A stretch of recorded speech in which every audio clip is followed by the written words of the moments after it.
खूनी कुआं। सीमा गर्मियों की छुट्टियों में अपनी नानी के गांव आई थी। सीमा नानी के घर पहुंचने के बाद अपनी नानी के पैर छूती है और उनसे आशीर्वाद लेती है। तभी उसकी नानी उससे कहती है, इतनी बड़ी हो गई मेरी सीमा, चल जल्दी से हाथ मुंह धो ले, मैं तेरे लिए खाना लगा देती हूँ। भूख लगी होगी ना?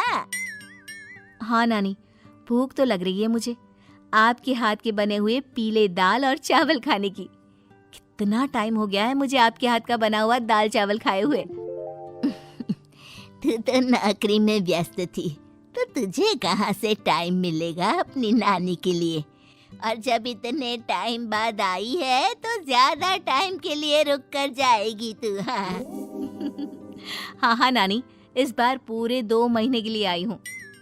सीमा की नानी अंदर जाकर उसके लिए खाना बनाने लगती है। सीमा कमरे में अकेली होती है, तभी उसे किसी औरत के रोने की आवाज सुनाई देती है।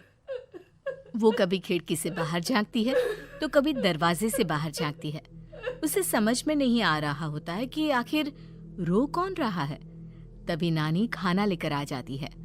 वो अपनी नानी से कहती है, नानी, कोई औरत रो रही है क्या? मैं जब से यहाँ आई हूँ तब से मुझे यहाँ किसी औरत की रोने की आवाज आ रही है। हे भगवान, कहीं ये वही तो नहीं? बोलो ना नानी। अरे कोई नहीं रो रहा, ये तेरे मन का वहम है। और तू ना अब खाना खा ले, ज्यादा यहाँ वहाँ की बातों में ध्यान मत दिया कर। जल्दी से खाना खा और फिर मेरे साथ आ जा मेरे कमरे में, दोनों बैठकर खूब सारी बातें करेंगे। ऐसे ही अगले दिन सीमा अपनी नानी के साथ गांव के बाजार जा रही होती है। उसी रास्ते में फिर से किसी औरत के रोने की आवाज आती है। वो अपनी नानी से कहती है, अरे नानी, क्या सच में तुम्हें अभी भी किसी औरत की रोने की आवाज नहीं सुनाई दे रही? मुझे किसी औरत की बहुत बुरी तरीके से रोने और चीखने की आवाजें आ रही है। मैं बहुत परेशान हूँ नानी, आखिर ये कौन है? मुझे लगता है कि सीमा को शहर भेज देना चाहिए, यहाँ रहना उसके लिए ठीक नहीं। नानी बोलो ना, आप चुप क्यों हो जाते हो? सीमा, तू घर चल, मुझे तुझसे बहुत जरूरी बात करनी है।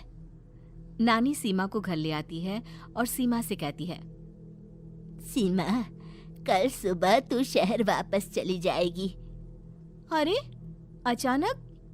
आखिर क्या बात है नानी, आप मुझे ऐसे जाने को क्यों कह रही हो? मैं बस जो कह रही हूँ उस पर ध्यान दे। तू कल सुबह यहाँ से चली जाएगी, और ये बात मैं कोई मजाक में नहीं बोल रही। तू कल जाएगी तो मतलब जाएगी। अरे नानी, चली जाऊंगी मैं, ठीक है, पर आखिर बात क्या है ये तो बता दो। मम्मी से कोई बात हुई है या फिर मुझसे कोई गलती हुई है जो तुम मुझे अचानक से जाने के लिए बोल रही हो? देख सीमा, रात बहुत हो चुकी है और मुझे इस बारे में कोई बात नहीं करनी। चल, अब चल के मेरे साथ सो जा। सुबह की बस पकड़कर तुझे शहर भी तो जाना है। सीमा को अपनी नानी का ऐसा व्यवहार देखकर बहुत ही अजीब लगता है। उसे कुछ समझ में नहीं आ रहा होता है कि आखिर उसकी नानी उसे अचानक से गांव छोड़कर जाने के लिए क्यों कह रही है।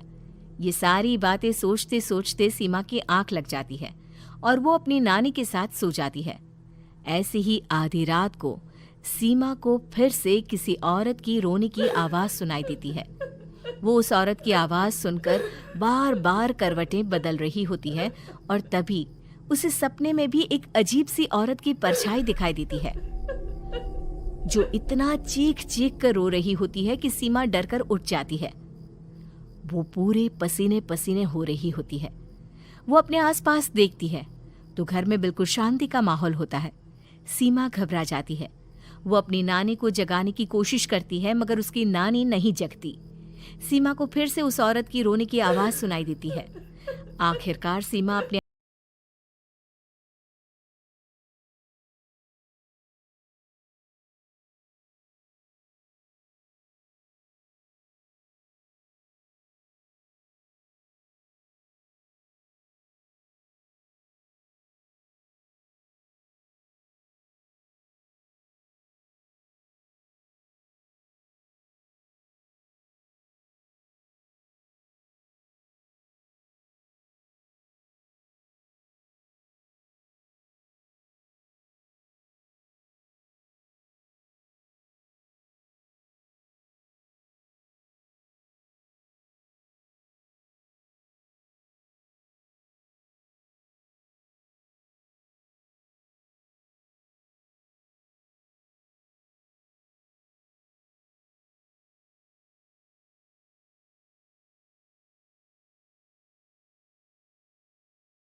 मुझे बचाओ।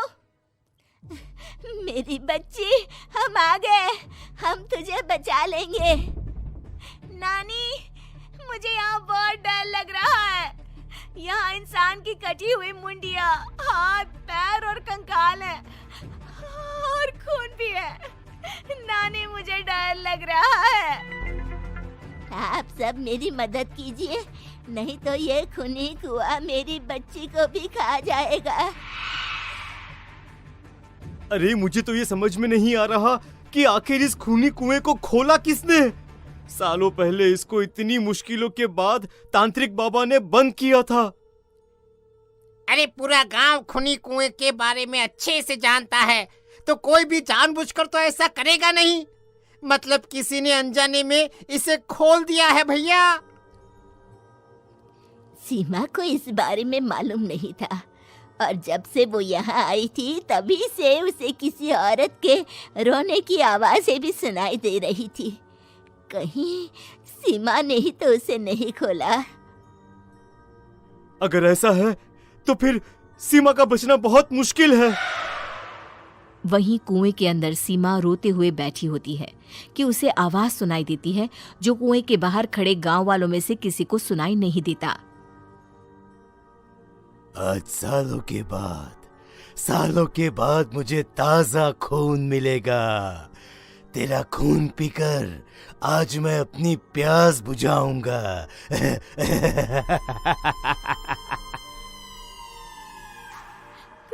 कौन है? मत मारो प्लीज, मुझे जाने दो प्लीज। मैंने किसी का क्या बिगाड़ा है? वो तुझे मरने के बाद पता चल ही जाएगा। जितने में गांव वाले और सीमा की नानी कुछ सोच पाते, उतने में उन्हें सीमा के चिल्लाने की आवाज आती है और अगले ही पल सब शांत हो जाता है। क्या हुआ? सीमा, मेरी बेटी। माफ करना बहन, लेकिन अब सीमा वापस नहीं आएगी। हमें एक बार फिर से कुएं को बंद करना होगा। गांव वाले तभी तांत्रिक को बुला कर लाते हैं। एक बार फिर अपनी शक्ति से तांत्रिक बाबा उस कुएं को हमेशा हमेशा के लिए बंद कर देते हैं और वहां एक बोर्ड लगा दिया जाता है कि यहाँ आना मना है।